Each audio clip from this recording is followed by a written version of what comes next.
गे ओम अज्ञान ज्ञानदस्यु ज्ञानञ्जनशलाकया चक्षुरुन्मिलितं तस्मै श्रीगुरवे नमः। नमो विष्णुपादाय कृष्णपृष्ठाय भूतले श्रीमाते भक्तिचारुस्वामिनिति नामिने स्निग्धचेतसि प्रणीतवाक्मिनं चिरसाप्लुतं प्रभुपादगतो प्राणो नौमि भक्तिचारुपदं। नमो यं विष्णुपादाय कृष्णपृष्ठाय भूतले श्रीमते भक्तिवेदान्तस्वामिनिति नामिने नमस्ते सरस्वती देवी गौरवाणी प्रचारिणे निर्विशेष शून्यवादी पाश्चात्य जयो श्री कृष्ण चैतन्य प्रभु नित्यानंद श्री अद्वैत गदाधर शिवसादि श्री गौर भक्तवृंद। हरे कृष्ण कृष्ण कृष्ण हरे श्री हरे, कृष्ण हरे राम राम राम हरे हरे। जय शिल प्रभुपाद, जय शिल गुरु महाराज की जय। तो आज हम सब लोग हमारा गुरु भ्राता निर्वाण प्रभु का श्रीमुख से श्रवण करेंगे। प्रभु जी आपको दंडवत प्रणाम। हरे कृपया कृष्ण। प्लीज शुरू कीजिए। हरे कृष्ण।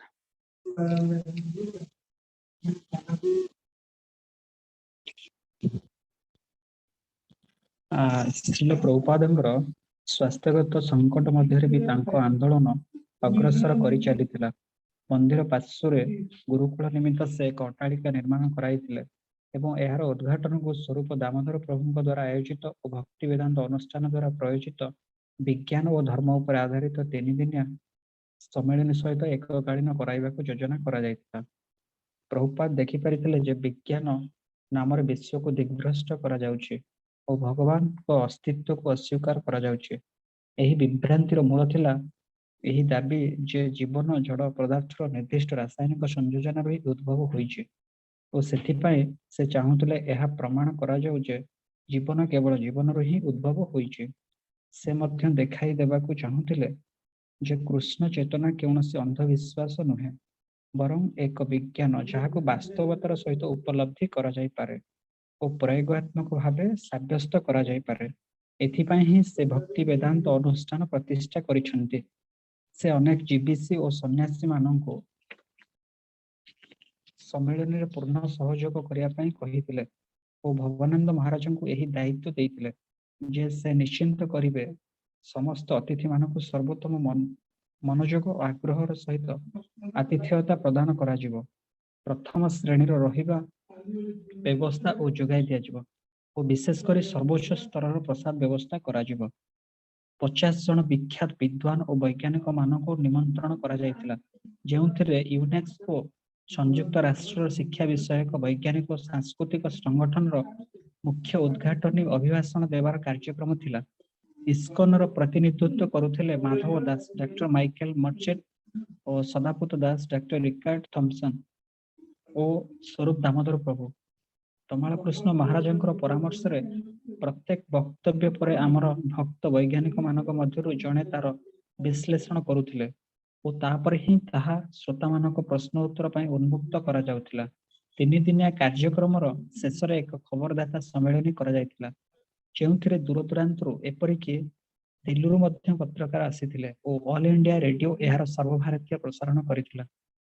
ଦିଲ୍ଲୀ ସ୍ଥିତ ଭାରତୀୟ ରାଷ୍ଟ୍ରୀୟ ବିଜ୍ଞାନ ଏକାଡେମୀର ବୈଜ୍ଞାନିକମାନଙ୍କୁ ନେଇ ଏକ ପରବର୍ତ୍ତୀ ସହାୟକ ସମ୍ମିଳନୀ ମଧ୍ୟ ଆୟୋଜନ କରାଯିବାର ଯୋଜନା କରାଯାଇଥିଲା।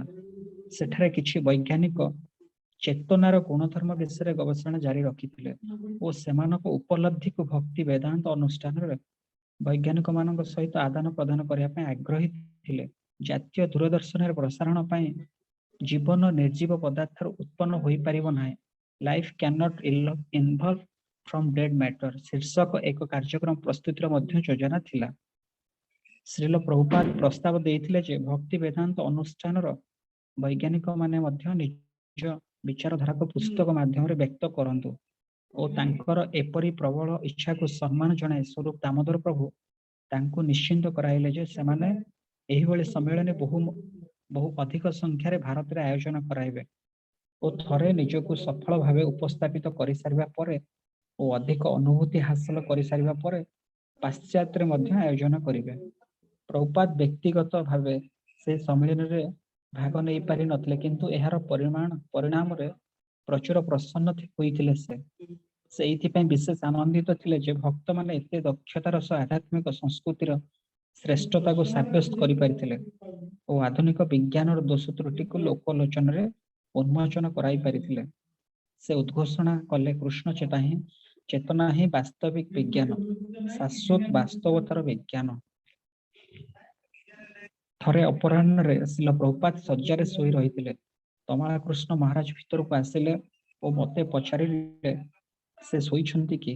ମହାରାଜଙ୍କର ସ୍ୱର ଶୁଣି ପ୍ରଭୁପାଦ ପଚାରିଲେ, ସେ ତାଙ୍କୁ କିଛି କହିବାକୁ ଚାହୁଁଛନ୍ତି କି?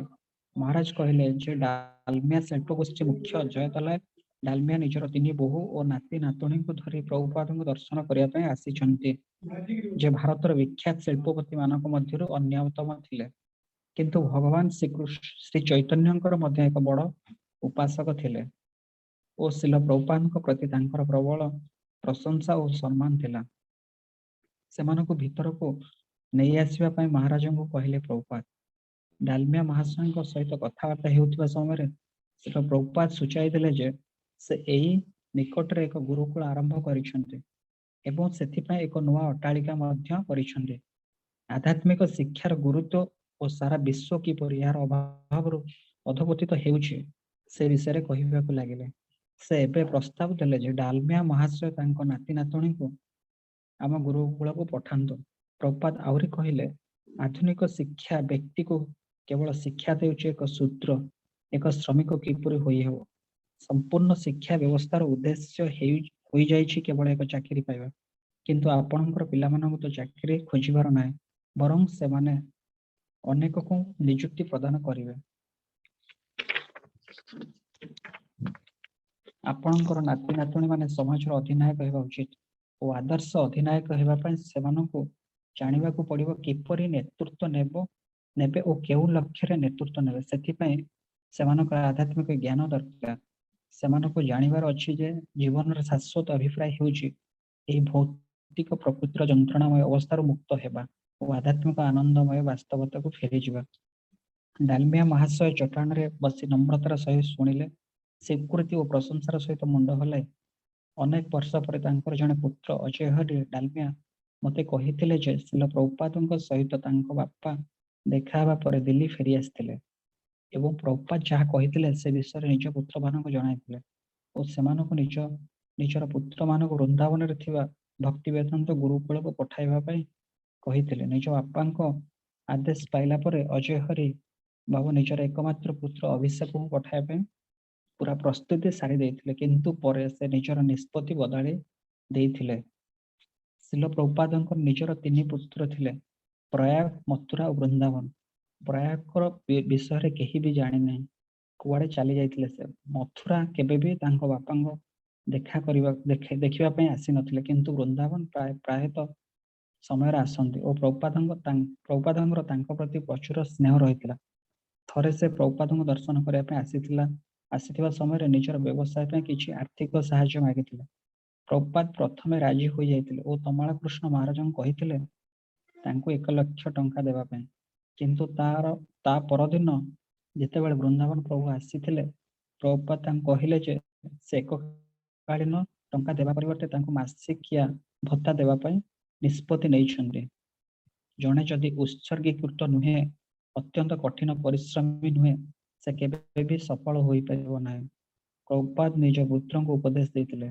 ସେ ଆହୁରି ମଧ୍ୟ କହିଥିଲେ, ମୁଁ 70 ବର୍ଷ ବୟସର ହୋଇସାରିଥିଲି। ମୁଁ ବୃନ୍ଦାବନରେ ଥିଲି, କିନ୍ତୁ ତାପରେ ମୁଁ ଆମେରିକା ଗଲି ଓ 10 ବର୍ଷ ପାଇଁ ପ୍ରବଳ ପରିଶ୍ରମ କରିଥିଲି ଓ ବର୍ତ୍ତମାନ ତୁମେ ଦେଖିପାର ଯେ ସମଗ୍ର ବିଶ୍ୱରେ ମୋର ଏହିପରି ଶହ ଶହ ଅଟ୍ଟାଳିକା ରହିଛି। ମୁଁ ସେହି ମଣିଷ, କିନ୍ତୁ 10 ବର୍ଷର କଠିନ ଅଧ୍ୟାବସାୟ ବଳରେ ମୁଁ ଅତି କମରେ 100 ମନ୍ଦିର ନିର୍ମାଣ କରିପାରିଛି। ତେଣୁ ଜଣଙ୍କର ଦକ୍ଷତା ଥିବା ଦରକାର, ଜଣଙ୍କର ଉଦ୍ଯୋଗ ଥିବା ଦରକାର ଓ ଜଣଙ୍କର ସୌଭାଗ୍ୟ ଥିବା ମଧ୍ୟ ଆବଶ୍ୟକ। ତାହେଲେ ସବୁ କିଛି ମଧ୍ୟ ସମ୍ଭବ ହୋଇପାରିବ। ଶ୍ରୀଲ ପ୍ରଭୁପାଦ ସକାଳେ ଉଠୁଥିବା ସମୟରେ ପ୍ରାୟତଃ ମୁଁ ତାଙ୍କ ପାଖରେ ଥାଏ ଓ ଉଠିବା ପରେ ସେ ଅଧିକାଂଶ ସମୟରେ ପଚାରନ୍ତି, ତମାଳ କେଉଁଠି ଅଛନ୍ତି? ମୁଁ ତମାଳ କୃଷ୍ଣ ମହାରାଜଙ୍କୁ ଡାକିବାକୁ ଯାଏ ଓ ସେ ଯାହା ବି କରୁଥାନ୍ତୁ ପଛେ ସାଙ୍ଗେ ସାଙ୍ଗେ ଶ୍ରୀଲ ପ୍ରଭୁପାଦଙ୍କ ପାଖକୁ ଧାଇଁ ଆସନ୍ତି। ସେ ପହଞ୍ଚିବା ପରେ ସେମାନେ ଅନ୍ତରଙ୍ଗ ବାର୍ତ୍ତାଳାପ କରନ୍ତି, ଗୁରୁତ୍ୱପୂର୍ଣ୍ଣ ବିଷୟବସ୍ତୁ ଉପରେ ବିଚାର ବିମର୍ଶ କରନ୍ତି, ମୁଖ୍ୟତଃ ଇସ୍କନର ଭବିଷ୍ୟତ ବିଷୟରେ। प्रभुपाद निजर ए आंदोलन भविष्य को नहीं अत्यंत उद्विग्न थिले। शिल भक्ति सिद्धांत सरस्वती ठाकुर यही धराधाम समय गौड़िया मठर इतिहास को से वर्णना करते समग्र भारत वर्ष कृष्ण भावनामूर्त प्रसार करने प्रति प्रभावशाली व्यक्ति मान आकर्षित कर केते सफल थिले शिल भक्ति सिद्धांत सरस्वती ठाकुर। तांकर अप्रकट पूर्व से नेतृस्थानीय अनुगामी मानक आदेश देते किपरि एक परिचालना परिषद गठन कर अनुष्ठान सफल कार्यनिर्वाह करेंगे। से जानिथिले जे तांकर अप्रकट पर समस्या सृष्टि हेबो। जेपरि जने आचार्य अप्रकट पर अधिकांश समय हुए से चाहिथिले तांकर नेतृस्थानीय अनुगामी माने समस्या को अतिक्रम करेंगे सम्मिलित परिचालना पद्धति रे। शिल प्रभुपाद वर्णना कले यह केते दुर्भाग्यपूर्ण थिला जे शिल भक्ति सिद्धांतंकर अप्रकट पर तांकर किछि नेतृस्थानीय अनुगामी तथा प्रभुपादंकर गुरुभ्राता से सम्मिलित परिचालना परिषद चिंताधारा को अस्वीकार कर देथिले और ता परिवर्ते जन आचार्य को चयन कले जहाँ परवर्ती समय परिणाम देला गोष्ठी रे विभाजन न्यायिक अधिकार पाई न्यायालय द्वारस्थ हेबा जहाँ मध्यम किछि एबे भी चालू रहिछि और शेष अनुष्ठान अवसान करदेला। जदिओ अनेक अनुगामी सेमानकर आध्यात्मिक अभ्यास को बजाय रखिछन्ति और विग्रह अर्चना एबे भी करा जाउछन्ति किंतु प्रचार सेवा बंद हो जाइछे। तुमे समस्त सेमानकर त्रुटिरु शिक्षा लाभ कर। शिल प्रभुपाद आदेश देले ओ सही समान भूल करिव नाही। अनुष्ठान को सम्मिलित भावे जीबीसी सम्मिलित परिचालना परिषद माध्यम परिचालना करिव। निजको अन्य भक्त मानक ठारु श्रेष्ठ देखाइबा पई चेष्टा करिव नाही बरं श्री चैतन्य महाप्रभुଙ୍କର प्रसन्नता ପାଇଁ सम्मिलित भावे कार्य करिव। समग्र विश्व रे कृष्ण चेतनार प्रसार द्वारा मु तुम समस्त को सब किछि देई सारिछि। वर्तमान तुमे माने एहा सुरक्षा कर। केवल थरे आमे कक्षरे बसिथिबा समय तमाल कृष्ण महाराज निजर आशंका व्यक्त कले जे आमे जानि नाहु कोन करिबा को हेबो। जेतेबेले शिल प्रभुपाद तांकर शरीर परित्याग करिवे तांको किपरि तांको समाधि रे अवस्थापित करा जिवो। महाराज जानिबा को पाइथे जे शिल कृष्णदास बाबाजी महाराज माधव महाराजଙ୍କ मठरे रहुचंदी और से मते प्रस्ताव देले मु जाए तांको पछरे आमको किपरि करिबा को पड़िबो। सेदिन संध्यारे मु सेही मठ को गली किंतु बाबाजी महाराज सेठारे नथिले। मते कुहागला जे से अन्य एक मठरे अछंदी तेणु मु सेठाको गली किंतु से सेठारे मध्य नथिले। मु फेरिबा बेलको बहुत विलंब हो जाइतिला ओ मु जेतेबेले शिल प्रभुपाद प्रकोष्ठ को गले से मते पचारिले मु कुआडे जाइथिली बोली। मु माधव महाराज मठ को जाइथिली। मु उत्तर देली तुमे काहे कि सेठाको जाइथिलो। से पचारिले तांको स्वरर तीव्रतारो मु कहि पारे जे से खुशी नथिले। मु शिल कृष्णदास बाबाजी महाराज को देखा करिवा को जाइथिली। तुमे काहे कि तांको देखा करिवा को जाइथिलो। से पचारिले वर्तमान तांको स्वर तीव्रतर होई सारिथिला। मु नीरव रहिली। से पुणी पचारिले तुमे काहे कि सेठाको जाइथिलो। वर्तमान तांको स्वर वज्रपात परि थिला। सेही कक्ष को थराई देइथिला। एक धीर कंपन मोर मेरुदंड रे प्रभावित होई मोर सर्वांग थरिबा को लागिला। शेषरे मु हठात कहिबा को समर्थ हेली तमाल कृष्ण महाराज मते सेठाको पठाइथिले। एबे से कहले ओ किंतु मु कहि पारे एथिरे तांकर स्वीकृति नथिला। मु बुझी पारिली से चाहुचने आमे समस्त इस्कन रे रहू तांको पादाश्रय करी अन्य कुआडे न जाऊ। जदिओ कृष्णदास बाबाजी महाराज संपूर्ण अनासक्त थिले एपरिक तांकर कौनसी मंदिर नथिला किंबा से कौनसी शिष्य ग्रहण करू नथिले। शिल प्रभुपाद चाहू नथिले आमे तांको सहित आवश्यकताठू अधिक मिसु। आमे काहाको पाइबा पई समर्थ होई नथिलु जे कि शिल प्रभुपादଙ୍କର स्वास्थ्य अवस्था रे किछि प्रकृत उन्नति आनी पारिथिले। तेणु शिल प्रभुपाद प्रस्ताव देइथिले जे आमे तांकर पुराणा बंधु डॉक्टर घोष को डकाई पठाऊ जहाँको विषय रे समस्त एकमत होइथिले जे से अलाहाबाद रे सर्वश्रेष्ठ चिकित्सक। तमाल कृष्ण महाराज सेही चिकित्सकों को आसिया पई अनेक अनुरोध पत्र पठाइथिले और जेतेबेले किछि प्रत्युत्तर पाई नथिले से एक टेलीग्राम मध्य पठाइथिले किंतु तार मध्य कौनसी उत्तर मिली नथिला। शेषरे से लोकनाथ स्वामी को अलाहाबाद जीवा पई कहिले और डॉक्टर घोष साक्षात करी शिल प्रभुपादଙ୍କର स्वास्थ्य अवस्था और तांको अनुरोध विषय रे सूचित करिया पई କହିଥିଲେ।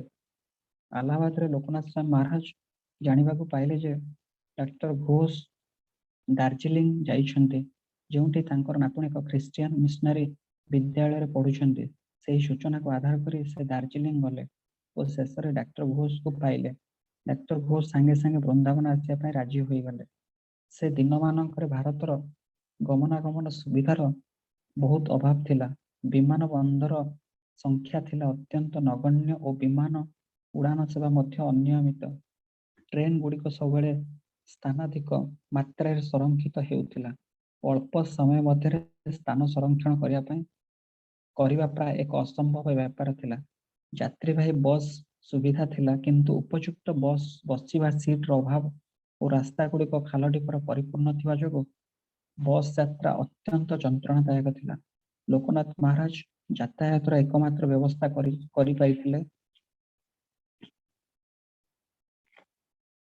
ତାହା ଥିଲା ଦାର୍ଜିଲିଂରୁ ସିଲିଗୁଡିକୁ ଏକ ଭଡ଼ା କାରରେ ଯାତ୍ରା ଓ ତାପରେ କଲିକତାକୁ 16 ଘଣ୍ଟାର ବସ୍ ଯାତ୍ରା, ଦିଲ୍ଲୀକୁ ବିମାନ ଯାତ୍ରା ଓ ବୃନ୍ଦାବନକୁ 4 ଘଣ୍ଟାର ବସ୍ ଯାତ୍ରା। ଡାକ୍ତର ଘୋଷ ପ୍ରଭୁପାଦଙ୍କ ସହ ସମବୟସ୍କ ଥିଲେ, 80 ବର୍ଷରୁ ଅଳ୍ପ ଅଧିକ, କିନ୍ତୁ ପ୍ରଭୁପାଦଙ୍କ ପାଇଁ ସେ ସବୁକିଛି କଷ୍ଟ ସହି ନେଇଥିଲେ ଓ ତାଙ୍କୁ ଚିକିତ୍ସା କରିବା ପାଇଁ ବୃନ୍ଦାବନ ଆସିଥିଲେ। ବହୁତ ବର୍ଷର ବ୍ୟବଧାନ ପରେ ପରସ୍ପରକୁ ଭେଟି ଉଭୟ ଅତ୍ୟନ୍ତ ଆନନ୍ଦିତ ହୋଇଯାଇଥିଲେ, କିନ୍ତୁ ଶିଲ ପ୍ରଭୁପାଦଙ୍କ ଦୁର୍ବଳ ଓ ଜୀର୍ଣ୍ଣ ଶୀର୍ଣ୍ଣ ଅବସ୍ଥା ଦେଖି ଅତ୍ୟନ୍ତ ଦୁଃଖୀ ହୋଇଯାଇଥିଲେ ଡାକ୍ତର ଘୋଷ। ସେ ସହଜରେ କହିଦେଲେ ଯେ ପ୍ରଭୁପାଦଙ୍କ ମୁଖ୍ୟ ସମସ୍ୟା ତାଙ୍କ ବୃକକ୍ରେ ରହିଛି ଓ ସେ ପ୍ରଭୁପାଦଙ୍କ ଅନିୟମିତ ପରିସ୍ରା ସ୍ଥିତିକୁ ଦେଖି ଚିନ୍ତିତ ହୋଇପଡ଼ିଥିଲେ। ନିଜର ସର୍ବଶ୍ରେଷ୍ଠ ପ୍ରୟାସ କଲେ ଡାକ୍ତର ଘୋଷ। ସେ ବ୍ୟକ୍ତିଗତ ଭାବେ ମୂତ୍ରର ଏକ ନମୁନା ପରୀକ୍ଷା କରିବା ପାଇଁ ଆଗ୍ରା ନେଇଥିଲେ ଏବଂ ପରେ ପରାମର୍ଶ ଦେଲେ ଯେ ପ୍ରଭୁପାଦ ତରଳ ଖାଦ୍ୟ ସହ କିଛି କଠିନ ଖାଦ୍ୟ ମଧ୍ୟ ଖାଇବା ଉଚିତ, ଯେପରି ଚିନି ମିଶାଇ ଛେନା। ମଳଦ୍ୱାରର ପରିଷ୍କରଣ ପାଇଁ ଚିନି ଓ ଲୁଣକୁ ମିଶାଇ ଏକ ଏନାମାର ନିରୂପଣ ଦେଲେ। ରକ୍ତ ପ୍ରବାହ ସୁଗମ କରିବା ପାଇଁ ପ୍ରଭୁପାଦଙ୍କ ପାଦଠାରୁ ଆରମ୍ଭ କରି କିପରି ଶରୀର ଉପରକୁ ମାଲିସ କରିବାକୁ ହେବ, ଯାହା ଫଳରେ ରକ୍ତ ହୃତ୍ପିଣ୍ଡ ଆଡ଼କୁ ପ୍ରବାହିତ ହେବାରେ ସାହାଯ୍ୟ ହେବ, ଏବଂ ପାକସ୍ଥଳୀକୁ କିପରି ଦକ୍ଷିଣାବର୍ତ୍ତ ମାଲିସ କରିବା ପାଇଁ ହେବ, ତାହା ସେ ଆମ୍ଭମାନଙ୍କୁ ଦେଖାଇଲେ। ଶିଲ ପ୍ରଭୁପାଦଙ୍କ ସହ ଡାକ୍ତର ଘୋଷଙ୍କ ଆଦାନ ପ୍ରଦାନରୁ ଆମେ ଜାଣିପାରୁଥିଲୁ ଉଭୟଙ୍କର ନିଶ୍ଚିତ ଅନ୍ତରଙ୍ଗ ସମ୍ପର୍କ ଥିଲା। ଉପେନ୍ଦ୍ର ଓ ମୋତେ ପ୍ରଭୁପାଦ କହିଥିଲେ ଡାକ୍ତରଙ୍କର ସର୍ବୋତ୍ତମ ସମ୍ଭବ ଯତ୍ନ ନେବା ପାଇଁ। ଲୋକନାଥ ମହାରାଜ ଯେହେତୁ ଡାକ୍ତରଙ୍କ ସହ ଅଭ୍ୟସ୍ତ ହୋଇସାରିଥିଲେ, ସେ ତାଙ୍କ ଆବଶ୍ୟକତାର ଧ୍ୟାନ ରଖୁଥିଲେ। ତଥାପି ମୁଁ ଯେତେବେଳେ ସୁଯୋଗ ପାଉଥିଲି, ମୁଁ ମଧ୍ୟ ଦେଖି ନେଉଥିଲି କି କ'ଣ ଅଧିକ କିଛି ସେବା ଯତ୍ନ ଆମେ ତାଙ୍କର କରିପାରିବୁ। ଆଲାହାବାଦରେ ଶିଲ ପ୍ରଭୁପାଦଙ୍କ ସହ ଡାକ୍ତର ଘୋଷଙ୍କ ପୁରୁଣା ଦିନ ଗୁଡ଼ିକର କଥା ବିଷୟରେ ମୁଁ ଜାଣିବାକୁ ଚାହିଁଥିଲି ଓ ଯେତେବେଳେ ମୁଁ ପଚାରିଲି, ସେ ମୋତେ ବର୍ଣ୍ଣନା କରି କହିଥିଲେ ପ୍ରଭୁପାଦ ସଦାସର୍ବଦା କିପରି ଏକ ଆଦର୍ଶ ବ୍ୟକ୍ତିତ୍ୱ ରହି ଆସିଥିଲେ। ପ୍ରଭୁପାଦ ତାଙ୍କର ଔଷଧ ବ୍ୟବସାୟ ଚଳାଉଥିଲେ, କିନ୍ତୁ ତାଙ୍କର ହୃଦୟ ଏଥିରେ ନଥିଲା। ଲୋକମାନେ ତାଙ୍କର ସରଳତା ଓ ସରଳ ବିଶ୍ୱାସର ଫାଇଦା ହାସଲ କରୁଥିଲେ, କିନ୍ତୁ ସେ ସେଥିରେ ଚିନ୍ତିତ ହେଉନଥିଲେ। ପ୍ରଭୁପାଦ ଓ ସେ ଅଧିକାଂଶ ସମୟରେ ଗପସପ ହେବା ପାଇଁ ସନ୍ଧ୍ୟାରେ ଏକାଠି ହୁଅନ୍ତି ଓ ଯେତେବେଳେ ସେମାନେ ଆଳାପ ଆଲୋଚନା କରନ୍ତି, ପ୍ରଭୁପାଦଙ୍କ ସମ୍ପୂର୍ଣ୍ଣ ଧ୍ୟାନ କୃଷ୍ଣ କେନ୍ଦ୍ରିତ ତଥା ସାରା ବିଶ୍ୱରେ କିପରି କୃଷ୍ଣ ଚେତନାର ବିସ୍ତାର କରାଯାଇପାରିବ ସେ ସମ୍ବନ୍ଧରେ ସନ୍ନିହିତ ହୋଇଥାଏ। ସେ ଡାକ୍ତର ଘୋଷଙ୍କୁ କୁହନ୍ତି, ଆମ ଉଭୟଙ୍କର ବୃତ୍ତି ସମାନ, କିନ୍ତୁ ତୁମର ପେଶା ହେଉଛି ଶରୀରକୁ ଉପଚାର କରିବା, ଯେତେବେଳେ କି ମୋର ଧନ୍ଦା ହେଉଛି ଆତ୍ମାକୁ ଉପଶମ ଦେବା। ଦୈନନ୍ଦିନ ଚିକିତ୍ସା ପଦ୍ଧତିର ଅନୁକ୍ରମ ପ୍ରତିଷ୍ଠା କରିବା ପାଇଁ ଶିଲ ପ୍ରଭୁପାଦଙ୍କୁ କିଛି ଦିନ ଚିକିତ୍ସା କରିବା ପରେ ଡାକ୍ତର ଘୋଷ ଫେରିଗଲେ। ଯେହେତୁ ଆଲୋପାଥି ଚିକିତ୍ସା ଆରମ୍ଭ କରାଯାଇ ସାରିଥିଲା, ଡାକ୍ତର ଗୋପାଳ ନାମକ ଜଣେ ସ୍ଥାନୀୟ ଚିକିତ୍ସକଙ୍କୁ ନିଯୁକ୍ତି ଦିଆଗଲା, କିନ୍ତୁ ସେ ଅନେକ ନୂତନ ଧରଣର ଔଷଧ ନିର୍ଦ୍ଧାରଣ କରିବା ପାଇଁ ଚେଷ୍ଟା କଲେ ଓ ଏପରିକି ପ୍ରଭୁପାଦଙ୍କୁ ଯକ୍ଷ୍ମା ହୋଇଯାଇଥିବା ନିରୂପଣ କରିଥିଲେ, ତେଣୁ ତାଙ୍କୁ ଅପସାରଣ କରି ଦିଆଯାଇଥିଲା। ପରେ ଦିନେ ରାତ୍ରିରେ ଶିଲ ପ୍ରଭୁପାଦ ସ୍ୱପ୍ନ ଦେଖିଲେ ରାମାନୁଜ ସମ୍ପ୍ରଦାୟର ଜଣେ କବିରାଜ ତାଙ୍କ ପାଇଁ ମକରଧ୍ୱଜ ପ୍ରସ୍ତୁତ କରିଛନ୍ତି। ଆମେ ସମସ୍ତେ ଅନୁଭବ କଲୁ ଏହା ଏକ ସୂଚନା ଯେ ଯଦି ଏହା ଘଟେ, ଯଦି ପ୍ରଭୁପାଦ ସେ ଔଷଧ ଗ୍ରହଣ କରନ୍ତି, ସେ ଆରୋଗ୍ୟ ଲାଭ କରିବେ। ତେଣୁ ତମାଳକୃଷ୍ଣ ମହାରାଜ ମୋତେ ଚାରିଆଡ଼େ ନଜର ରଖିବା ଓ ଜଣକୁ ଖୋଜି ଆଣିବା ପାଇଁ ଚେଷ୍ଟା କରିବାକୁ କହିଥିଲେ। ମୁଁ ପ୍ରଥମେ ବୃନ୍ଦାବନରେ ରାମାନୁଜ ସମ୍ପ୍ରଦାୟର କେନ୍ଦ୍ର ଶ୍ରୀ ରଙ୍ଗନାଥ ମନ୍ଦିର ଯାଇଥିଲି, କିନ୍ତୁ ସେଠାରେ କେହି ସେପରି କୌଣସି କବିରାଜଙ୍କୁ ପାଇନଥିଲେ, କବିରାଜଙ୍କୁ ଜାଣିନଥିଲେ। ତାପରେ ବିଭିନ୍ନ ରାମାନୁଜ ଆଶ୍ରମରେ ଖୋଜାଖୋଜି କଲି। ଶେଷରେ ମୁଁ ଜଣେ ସାଧୁଙ୍କୁ ପାଇଲି, ଯେ ଦାବି କରିଥିଲେ ଯେ ଆୟୁର୍ବେଦୀୟ ପଥି ପ୍ରସ୍ତୁତ କରିବାରେ ପ୍ରବୀଣ ଓ ସେ ମକର ଧ୍ୱଜ ପ୍ରସ୍ତୁତ କରିପାରିବେ। ଏହାର ମୂଲ୍ୟ ସେ କହିଲେ 4000 ଟଙ୍କା, ପ୍ରାୟ $500। ଏହା ବହୁତ ଉଚ୍ଚତର ଥିଲା, କିନ୍ତୁ ମୁଁ ମୋର ଅନୁସନ୍ଧାନ ବିଷୟରେ ଯେତେବେଳେ ତମାଳକୃଷ୍ଣ ମହାରାଜଙ୍କୁ ଅବଗତ କଲି, ସେ ପ୍ରସ୍ତାବ ଦେଲେ ଯେ ମୂଲଚାଲ କରିବା ପାଇଁ ମୋ ସହିତ ଭଗବାନ ଦାସ ଯାଆନ୍ତୁ। ସେଦିନ ସନ୍ଧ୍ୟାରେ ଭଗବାନ ପ୍ରଭୁ ଓ ମୁଁ ସେହି ସାଧୁଙ୍କୁ ସାକ୍ଷାତ କରିବା ପାଇଁ ଗଲୁ। ଭଗବାନ ପ୍ରଭୁ ତାଙ୍କୁ ଇଂରାଜୀରେ କହିବାକୁ ଲାଗିଲେ ଓ ମୁଁ ଉଭୟଙ୍କ ମଧ୍ୟରେ ଇଂରାଜୀ ଓ ହିନ୍ଦୀର ଅନୁବାଦ ବିନିମୟ କରିଥିଲି। କିଛି ସମୟ ଆଲୋଚନା ପରେ ଭଗବାନ ପ୍ରଭୁ ମୋତେ କହିଲେ ସେ ଭାବୁଛନ୍ତି ସେ ସାଧୁ ଜଣକ ଏକ ଶଠ। ସେ ଆମ୍ଭମାନଙ୍କୁ ଠକିବାକୁ ଚେଷ୍ଟା କରୁଛନ୍ତି। ଯେତେବେଳେ ଭଗବାନ ପ୍ରଭୁ ତମାଳକୃଷ୍ଣ ମହାରାଜ ଓ ମୁଁ ଭେଟାଭେଟି ହେଲୁ, ମହାରାଜ ପ୍ରସ୍ତାବ ଦେଲେ ଯେ ମୁଁ ରାମାନୁଜ ବୈଷ୍ଣବଗଣଙ୍କ ମୁଖ୍ୟ କେନ୍ଦ୍ର ଦକ୍ଷିଣ ଭାରତ ସ୍ଥିତ ତାମିଲନାଡୁର ଶ୍ରୀରଙ୍ଗମ ପୀଠକୁ ଯାଏ ଏବଂ ବୃନ୍ଦାବନ ଆସି ଶ୍ରୀଲ ପ୍ରଭୁପାଦଙ୍କ ପାଇଁ ମକର ଧ୍ୱଜ ପ୍ରସ୍ତୁତ କରିବା ପାଇଁ ଏକ ଭଲ ଆୟୁର୍ବେଦୀୟ ଚିକିତ୍ସକଙ୍କ ସନ୍ଧାନ କରେ। ମୁଁ ଏହି ବିଚାରକୁ ପସନ୍ଦ କରିଥିଲି ଓ ଦୃଢ଼ ବିଶ୍ୱାସୀ ହୋଇପଡ଼ିଥିଲି ଯେ ଆମେ ସେଠାରେ ଏକ ଭଲ କବିରାଜକୁ ସନ୍ଧାନ ପାଇଯିବୁ। ତା ପରଦିନ ସକାଳେ ବୃନ୍ଦାବନରେ ରାମାନୁଜ ସମ୍ପ୍ରଦାୟର କବିରାଜଙ୍କ ସନ୍ଧାନ କରିବା ବିଷୟରେ ଆମର ବିଫଳତା ଏବଂ ମୋତେ ଶ୍ରୀରଙ୍ଗମ ପଠାଇବାର ତାଙ୍କ ବିଚାର ସମ୍ବନ୍ଧରେ ଶ୍ରୀଲ ପ୍ରଭୁପାଦଙ୍କୁ କହିଲେ ତମାଳକୃଷ୍ଣ ମହାରାଜ। କିନ୍ତୁ ପ୍ରଭୁପାଦ ଏହି ଭାବନାକୁ ପସନ୍ଦ କଲେ ନାହିଁ। ଆପଣ ଚାହୁଁନାହାନ୍ତି ଭକ୍ତିଚାରୁ ଆପଣଙ୍କୁ ବର୍ତ୍ତମାନ ଛାଡ଼ି କରି ଯାଆନ୍ତୁ? ମହାରାଜ ପଚାରିଲେ, ଆପଣ ତାଙ୍କୁ ଚାହୁଁଛନ୍ତି ଆପଣଙ୍କ ସହିତ ରହିବା ପାଇଁ? ପ୍ରଭୁପାଦ ତାଙ୍କ ମୁଣ୍ଡ ହଲାଇଲେ ଓ କହିଲେ, ହଁ। ତଥାପି ଆମେ ଖୋଜିବା ଛାଡ଼ି ନଥିଲୁ। ଶେଷରେ ଅଭିରାମ ପ୍ରଭୁ ଦିଲ୍ଲୀରେ ଜଣେ ଆୟୁର୍ବେଦୀୟ ଡାକ୍ତରଙ୍କୁ ପାଇଲେ। ସେ ମକର ଧ୍ୱଜ ପ୍ରସ୍ତୁତ କଲେ। ତେଣୁ ସେ ତାହା ଜାଣିଲେ ଓ ବୃନ୍ଦାବନ ନେଇ ଆସିଲେ। ଏହା ଏକ ବହୁତ ବଡ଼ ଘଟଣା ଥିଲା। ଭକ୍ତମାନେ ଶ୍ରୀଲ ପ୍ରଭୁପାଦଙ୍କ ଶଯ୍ୟା ଚତୁଃପାର୍ଶ୍ୱରେ ଘେରି ଯାଇଥିଲେ ଓ ତମାଳକୃଷ୍ଣ ମହାରାଜ ସେହି ଔଷଧକୁ ଶ୍ରୀଲ ପ୍ରଭୁପାଦଙ୍କୁ ଏକ ଖାଣ୍ଟି ସୁନାରେ ତିଆରି ଚାମଚରେ ଖାଇବାକୁ ଦେଇଥିଲେ, ଯାହାକୁ ବିଶାଳ ପ୍ରଭୁ ନାମକ ପ୍ରଭୁପାଦଙ୍କ ଜଣେ ଆମେରିକୀୟ ଶିଷ୍ୟ ଦେଇଥିଲେ, କିନ୍ତୁ ଯାହା ପୂର୍ବରୁ କେବେ ବ୍ୟବହାର କରାଯାଇନଥିଲା। ଲାଲ ବାଦାମୀ ରଙ୍ଗର ବଟିକାକୁ ଚୂନା କରାଯାଇଥିଲା ଓ ମହୁରେ ମିଶା ଯାଇଥିଲା। ଶ୍ରୀଲ ପ୍ରଭୁପାଦ ସେହି ମିଶ୍ରଣ ପାନ କଲେ ଓ ମଜା କରି କହିଥିଲେ, ଔଷଧର କିଛି ସ୍ୱତନ୍ତ୍ର ପ୍ରଭାବ ମିଳିବ କି ଯଦି ମୁଁ ତାକୁ ସୁନା ଚାମଚରେ ପାଏ? ଶ୍ରୀଲ ପ୍ରଭୁପାଦଙ୍କ ଆରୋଗ୍ୟ ସମ୍ଭାବନାର ନୂତନ ଆଶାକୁ ନେଇ ସମସ୍ତେ ଉତ୍ସାହିତ ହୋଇପଡ଼ିଥିଲେ। ସେ ଔଷଧ ଖାଇବା ପରେ କିନ୍ତୁ ଶ୍ରୀଲ ପ୍ରଭୁପାଦଙ୍କର ଏତେ ଅସ୍ୱସ୍ତି ବୋଧ କରିବା ଆରମ୍ଭ କରିଥିଲେ ଯେ ସେ ତାକୁ ଆଉ ଅଧିକ ନ ପାଇବା ପାଇଁ ନିଷ୍ପତ୍ତି ନେଇଗଲେ। ସେଦିନ ସନ୍ଧ୍ୟାରେ ବୃନ୍ଦାବନର ଅନ୍ୟ ଏକ ମଠରୁ ଜଣେ ବଙ୍ଗାଳୀ ଭକ୍ତ ନିଜେ ନିର୍ମାଣ କରୁଥିବା ଏକ ମନ୍ଦିର ପାଇଁ ଶ୍ରୀଲ ପ୍ରଭୁପାଦଙ୍କ ପାଖକୁ କିଛି ଦାନ ମାଗିବା ପାଇଁ ଆସିଥିଲେ। ପ୍ରଭୁପାଦ ସେହି ଯୋଜନା ପାଇଁ 10,000 ଟଙ୍କା ମଞ୍ଜୁର କଲେ। ଆମେରିକା ଯିବା ପୂର୍ବରୁ ବୃନ୍ଦାବନର ସେହି ଭକ୍ତଙ୍କୁ ସେ ଜାଣିଥିଲେ ଓ ସେ ଜାଣିଥିବା ଅନ୍ୟ କେତେକ ଭକ୍ତଙ୍କ ବିଷୟରେ ତାଙ୍କୁ ପଚାରିଥିଲେ। ଶ୍ରୀଲ ପ୍ରଭୁପାଦ ତାଙ୍କୁ ଏକ ବଙ୍ଗଳାରେ କହିଲେ ଯେ ସେ ଭୟଙ୍କର କଷ୍ଟ ଅନୁଭବ କରୁଛନ୍ତି, ସତେ ଯେପରି ତାଙ୍କୁ ବିଷ ଦିଆଯାଉଛି।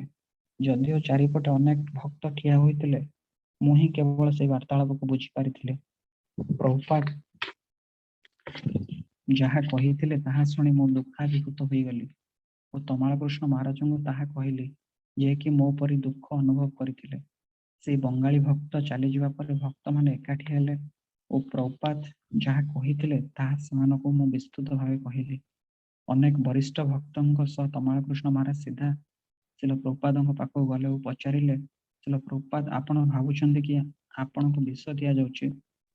ନା, ଶ୍ରୀଲ ପ୍ରଭୁପାଦ ଉତ୍ତର ଦେଲେ, ଏହା ନୁହେଁ ଯେ ମୋତେ ବିଷ ଦିଆଯାଉଛି, ମୁଁ ସେପରି କହୁଛି କେବଳ। ସେ କେବଳ ଏହା ପ୍ରକାଶ କରିବାକୁ ଚେଷ୍ଟା କରୁଥିଲେ ଯେ କେତେ କଷ୍ଟ ଅନୁଭବ କରୁଛନ୍ତି ସେ। ହରେ କଲିକତା କୃଷ୍ଣ, ହରି ବୋଲ। प्रभु यहीं हरे पे कृष्ण प्रभु। विश्राम देते हैं। हरे कृष्णा। ठीक है प्रभु, ठीक बहुत सुंदर रूप से आपका श्रीमुख से श्रवण किया। बहुत बहुत धन्यवाद प्रभु। आपको है। दंडवत प्रणाम। मैं हरे ये कृष्ण। कहना चाहता हूँ कि प्रभु जी बहुत सेवा में बिजी रहते हैं। मैं प्रभु जी को बहुत बार रिक्वेस्ट किया था, ये हमारा इच्छा था कि आपका श्रीमुख से थोड़ा श्रवण करें। आपका बहुत बिजी शेड्यूल से आप थोड़ा हम लोगों को टाइम प्रभु दिया, जी। बहुत बहुत धन्यवाद प्रभु जी। तो अभी थोड़ा हम लोग क्वेश्चन आंसर करते हैं। उसके बाद हम ये करेंगे। हाँ प्रभु जी, आप पूछिए क्वेश्चन। अगर लिंक डिस्कनेक्ट हो जाता है तो सबको रिक्वेस्ट है कि दोबारा रीलॉग इन कीजिए, क्योंकि बिकॉज दिस पब्लिक लिंक। या प्रभु जी आप पूछिए। हरे कृष्ण।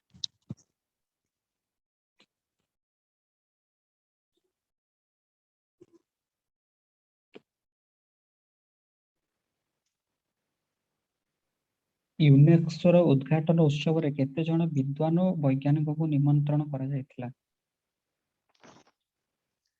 50 ଜଣ। ହରେ କୃଷ୍ଣ ପ୍ରଭୁଜୀ। ହଁ। 50 ଜଣ ବିଖ୍ୟାତ ବିଦ୍ୱାନ ଓ ବୈଜ୍ଞାନିକ ମାନଙ୍କୁ ନିମନ୍ତ୍ରଣ କରାଯାଇଥିଲା। ଜାତୀୟ ଦୂରଦର୍ଶନର ପ୍ରସାରଣ ପାଇଁ କେଉଁ କାର୍ଯ୍ୟକ୍ରମ ପ୍ରସ୍ତୁତିର ଯୋଜନା ଥିଲା? এটা ହଉଛି ଜୀବନ ନିର୍ଜୀବ ପଦାର୍ଥରୁ ଉତ୍ପନ୍ନ ହୋଇପାରିବ ନାହିଁ, ତାର ପ୍ରସାରଣ ପାଇଁ ଏକ ଶୀର୍ଷକ କାର୍ଯ୍ୟକ୍ରମ ପ୍ରସ୍ତୁତି ମଧ୍ୟ ଯୋଜନା ହୋଇଥିଲା। ସେହି ସମୟରେ ଭାରତର କେଉଁ ବିଖ୍ୟାତ ଶିଳ୍ପପତି ଶ୍ରୀଲ ପ୍ରଭୁପାଦଙ୍କୁ ଦର୍ଶନ ପାଇଁ ଆସିଥିଲେ ଓ ସେ କାହାର ଏକ ବଡ଼ ଉପାସକ ଥିଲେ?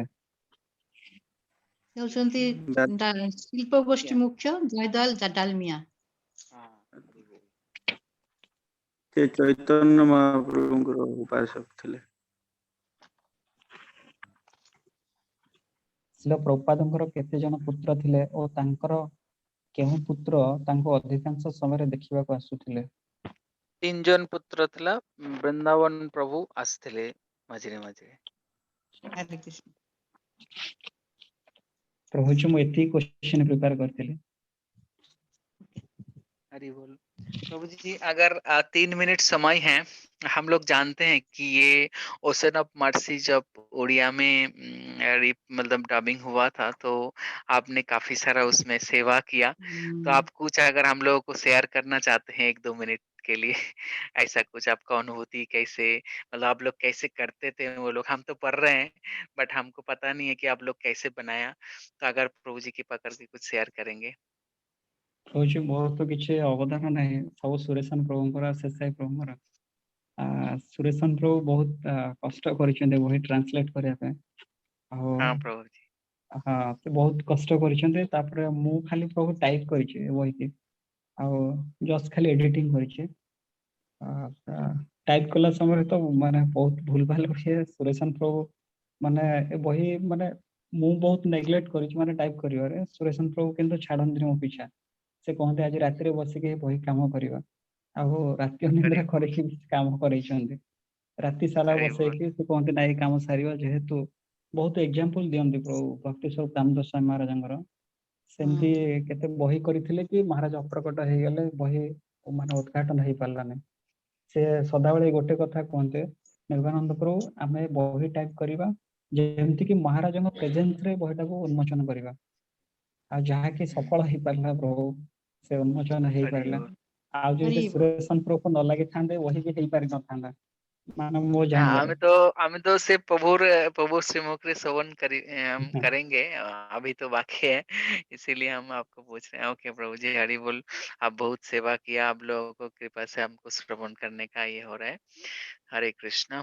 तो माता जी और कुछ क्वेश्चन आप पूछेंगे, और नहीं तो हम लोग इसमें समाप्त कर सकते हैं।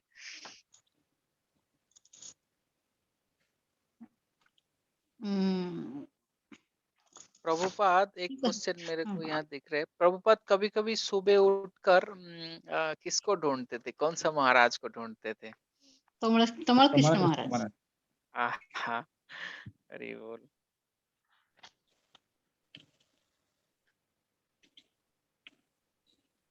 और एक है कि जैसे एक बार गुरु महाराज कहीं दूसरा महाराज के पास मतलब उनके पास गए थे, बोल के ये सुन के प्रभुपाद का मन में क्यों ऐसा, मतलब प्रभुपाद क्यों वो चीज पसंद नहीं कर रहे थे, मतलब इसका भाव कैसे होंगे? हम्म ଏଇଟା ହଉଛି- ଏଇଟା କହିବାକୁ ଗଲେ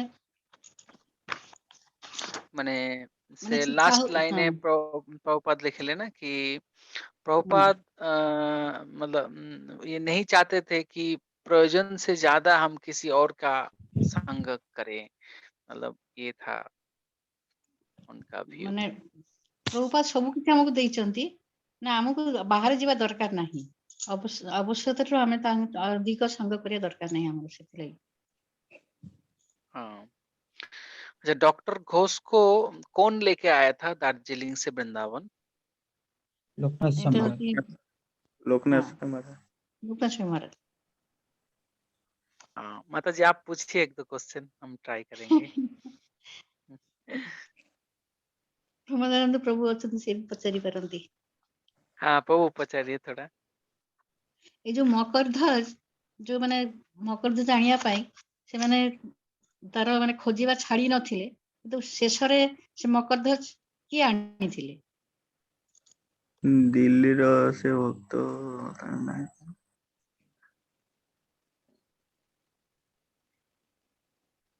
ହଁ ପ୍ରଭୁଜୀ ଅଭିରାମ ପ୍ରଭୁ ଅଭିରାମ ପ୍ରଭୁ। ହଁ ଆଉ ତାକୁ ମାନେ ସେଟା ଗୋଟେ ବଡ ଘଟଣା ବୋଲି କୁହାଗଲା ତାକୁ କେମିତି ସେବନ କରାଗଲା ପ୍ରଭୁପାଦଙ୍କୁ ସୁନା ସୁନାର ଚାମଚରେ ଚାମଚ ଆଜ୍ଞା ହଁ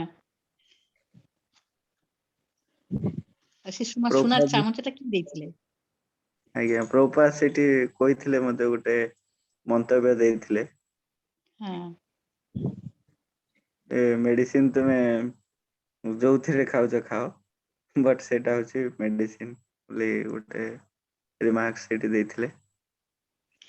ଔଷଧର କିଛି ସ୍ୱତନ୍ତ୍ର ପ୍ରଭାବ ମିଳିବ କି ଯଦି ମୁଁ ହଁ ତାକୁ ସୁନା ଚାମଚରେ ପାଏ ଆଜ୍ଞା ଆଜ୍ଞା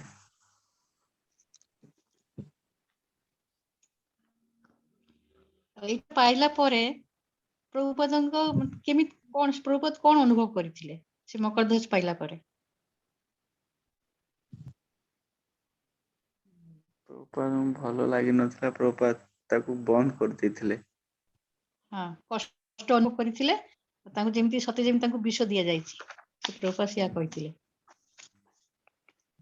ଆଉ Okay, माता जी, I ଯେତେବେଳେ think କମଳ କୃଷ୍ଣ only ମହାରାଜ ପଚାରିଲେ ଯେ ଆମେ କଣ ଆପଣ ଭାବୁଛନ୍ତି ଯେ ଆପଣଙ୍କୁ ବିଷ ଦିଆଯାଇଛି ପ୍ରଭୁପାଦ କଣ ଉତ୍ତର ଦେଇଥିଲେ